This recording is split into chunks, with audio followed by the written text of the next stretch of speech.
The old man raised his gun and aimed at Jack opposite him, but he didn't rush to pull the trigger. Instead, he ordered the Jack to take off all his clothes. Jack thought the old man was joking, but the old man fired a shot into the ground. Now he had no choice but to take off his pants. Then the old man pointed to the distance and gave him 3 minutes to run away. If he was caught, he would be shot dead due to the hot weather. Jack didn't have much energy left. Sure enough, he hadn't gone far before the sun burned his head and made him dizzy. But he didn't want to be baked to death by the sun. In order to survive, he had to endure the heat and keep moving forward. The old man followed behind in his car. The reason the old man was chasing him was because Jack had discovered the old man's secret of murder. He tried to call the police. The old man punished him by stripping him naked and leaving him in the desert, intending to let him die of heat stroke. However, what the old man didn't know was that although Jack seemed to be running around aimlessly like a headless fly, every step he took was calculated. When he found a utility pole,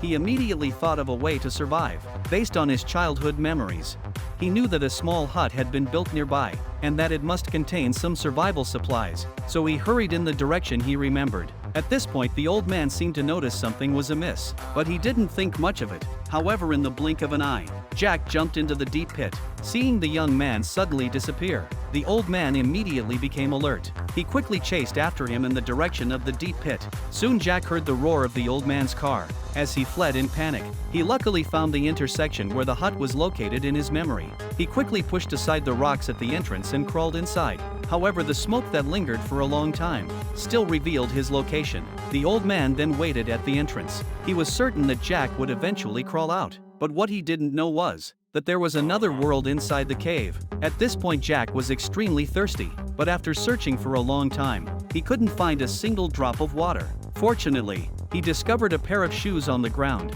He quickly put them on, but before he could react, the old man had already caught up from behind. Scared, he quickly hid in a small hole. However, his action of closing the door was still seen by the old man, but the old man pretended not to notice, and instead lit a stick of dynamite nearby. Then he carried the dynamite box out of the cave entrance. Hearing the commotion, Jack rushed out and escaped just a second before the dynamite exploded. The cave collapsed completely. Seeing the old man standing in front of him waiting for him, Jack instantly realized he had lost the game.